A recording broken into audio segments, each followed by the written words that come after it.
રાજકોટ જિલ્લાના જેતપુરના રસ્તા પરથી બુટલેગર દારૂ સાથે નીકળવાનો છે તેવી માહિતી પોલીસને મળે છે। જો કે બુટલેગરની ગાડીને રોકવાનો પ્રયાસ કરવામાં આવતા બુટલેગર છે તે પોલીસ પર હુમલો કરે છે, છરી મારીને ભાગવાનો પ્રયાસ કરે છે। આખરે બુટલેગર પકડાઈ જાય છે તો બીજી બાજુ ઈજાગ્રસ્ત પોલીસ કર્મીને મળવા માટે રેન્જ આઈજી દિલીપ રાય પણ દોડી આવે છે।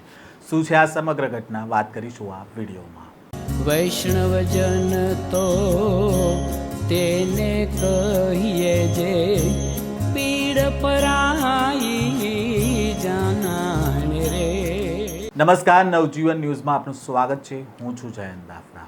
રાજકોટ જિલ્લામાં બુટલેગરો બેફામ બન્યા હોય તેવો ઘાટ સર્જાયો છે, કારણ કે તેઓ હવે ખાખી વર્દી પર જીવલેણ હુમલો કરતા પણ અચકાતા નથી। જેતપુરના ઉદ્યોગનગર પોલીસ મથકના હેડ કોન્સ્ટેબલ દારૂની ખેપ મારતા એક વ્યક્તિએ હુમલો કર્યો છે। જો કે પોલીસ જવાને પોતાના જીવના જોખમે પણ આ જે બુટલેગર છે તેને દબોચી લીધો છે। આ ગંભીર ઘટના બાદ રાજકોટ રેન્જ આઈજી દિલીપ રાય અને રાજકોટ ગ્રામ્યના એસપી જેતપુર સરકારી હોસ્પિટલે પહોંચ્યા હતા, જ્યાં ઈજાગ્રસ્ત પોલીસ જવાનની મુલાકાત લીધી હતી અને તેમની હિંમતને બિરદાવી હતી। જેતપુર ઉદ્યોગનગર પોલીસ સ્ટેશનના સર્વેલન્સ સ્ક્વોડના હેડ કોન્સ્ટેબલ નિલેશભાઈ શામજીભાઈ મકવાણા અને તેમની ટીમ પેટ્રોલિંગમાં હતા। તે દરમિયાન બાતમી મળી હતી કે દિલીપ ઉર્ફે દિલો શેખાવત નામનો એક બુટલેગર છે તે સફેદ કલરની ગાડીમાં જૂનાગઢથી દેશી દારૂ ભરીને નવાગઢ તરફ આવી રહ્યો છે। પોલીસે નવાગઢ ઇમ્પિરિયલ એપાર્ટમેન્ટ પાસે વોચ ગોઠવીને આ ગાડીને અટકાવવાનો પ્રયાસ કર્યો હતો, પરંતુ બુટલેગર કાર મૂકીને ભાગવા લાગ્યો હતો। આ સમગ્ર મામલાને લઈને પહેલાં તો રાજકોટ ગ્રામ્યના એસપી વિજય ગુર્જરે શું માહિતી આપી છે તે પણ સાંભળીએ।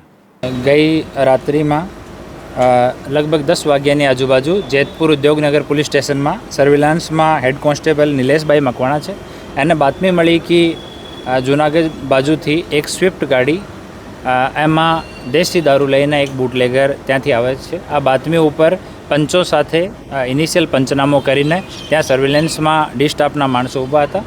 થોડી વાર પછી 11:30ની આજુબાજુ આ ગાડી જૂનાગઢ બાજુથી આવી और રોડ ઉપર બંને સાઈડમાં પોલીસ દ્વારા બ્લોક કરવામાં આવ્યો। આ બ્લોકથી છટકારો કરવાનો આ પ્રયાસ કર્યો। હાઈવે ઉપર રોંગ સાઈડ પણ આ બુટલેગરે ગાડી ચલાવી, પછી એક જગ્યાએ ગાડી ઊભી કરીને ત્યાંથી ભાગવાનો પ્રયાસ કર્યો। આમાં નિલેશ મકવાણા અને બીજા જો સાથમાં પોલીસના માણસો હતા એ એની પાછળ દોડ્યા। જ્યારે એને પકડ્યો તો આ જો આરોપી છે આ છરીથી આ નિલેશ મકવાણા ઉપર હુમલો કર્યો, જેમાં આના હાથ ઉપર ઈજા આવી છે। પછી આને કાબૂમાં કરવામાં આવ્યો, છુટકારીને પછી ભાગ્યો તો બેરીગેટ અને ડિવાઈડરથી અથડી ગયો। એના પગમાં 3 જગ્યા ફ્રેક્ચર થયો છે।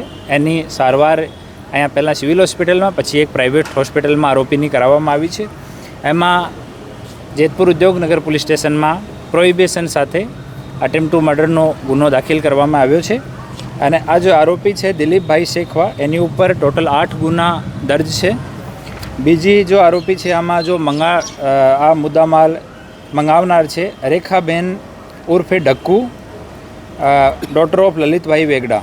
આ એના ઉપર ટોટલ 41 ગુના જેતપુર અને અલગ અલગ જગ્યા રજિસ્ટર્ડ છે। હાલ બંને આરોપીઓ ને ડિટેન કરવામાં આવ્યા છે, પૂછપરછ ચાલુ છે। પછી આગળની પંચનામાની અને બીજી પૂછપરછ કરીને ઇન્વેસ્ટિગેશનની કામગીરી કરવામાં આવશે।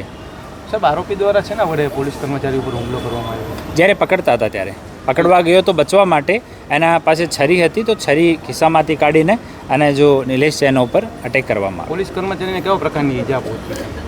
અને હાથમાં અને પગમાં ઈજા છે। હાથમાં આ છરીનો જે ઘા છે આ છે, અને પગમાં બ્લન્ટ ઈજા છે। જેતપુર ઉદ્યોગનગર પોલીસ સ્ટેશનના સર્વેલન્સ સ્ટાફના હેડ કોન્સ્ટેબલ નિલેશભાઈ મકવાણાને બાતમી મળી હતી અને તેમણે જૂનાગઢ બાજુથી એક સ્વિફ્ટ ગાડીમાં દેશી દારૂ લઈને બુટલેગર આવે છે તેને રોકવા માટેનો પ્રયાસ કરે છે, પરંતુ બુટલેગર છે ત્યાં ગાડી મૂકીને ભાગી જાય છે। પોલીસ તેનો પીછો કરતા આરોપીએ છરી કાઢી અને પોલીસ કર્મચારી પર હુમલો કર્યો હતો, જેમાં તેમના હાથના ભાગે ઈજા પહોંચી હતી। આરોપી ભાગવા જતાં ડિવાઈડર સાથે અથડાયો હતો અને તેના પગમાં પણ ઈજા થઈ હતી। આરોપી દિલીપ શેખાવત અગાઉ 8 જેટલા ગુના નોંધાયેલા છે, જ્યારે દારૂ મંગાવનાર મહિલા આરોપી પર 41 જેટલા ગુના નોંધાયેલા છે। હાલ બંને આરોપીઓને ધરપકડ કરવામાં આવી છે। પોલીસે કારમાંથી 200 લીટર દેશી દારૂ અને જે હુમલો કર્યો હતો જે છરી વડે તે છરી સહિતનો મુદ્દામાલ કબજે કર્યો છે. હુમલામાં ઘવાયેલા જવાનને જેતપુર સરકારી હોસ્પિટલમાં દાખલ કરવામાં આવ્યા છે અને ત્યાં રેન્જ આઈજી દિલીપ રાય પણ પહોંચ્યા હતા. જે ઇજાગ્રસ્ત પોલીસકર્મી છે તેમની મુલાકાત પણ લીધી હતી અને પોલીસે છરી વડે હુમલો કરનાર આરોપી દિલીપ શેખાવત અને જૂનાગઢથી દારૂ મોકલનાર કાનો રબારી અને દારૂ મંગાવનાર જેતપુરની રેખાબેન વેગડા સામે ગુનો દાખલ કરવામાં આવ્યો છે. આ પ્રકારના સમાચાર સાથે ફરી મળીશું. નવજીવન ન્યૂઝ સાથે જોડાયેલા રહેજો.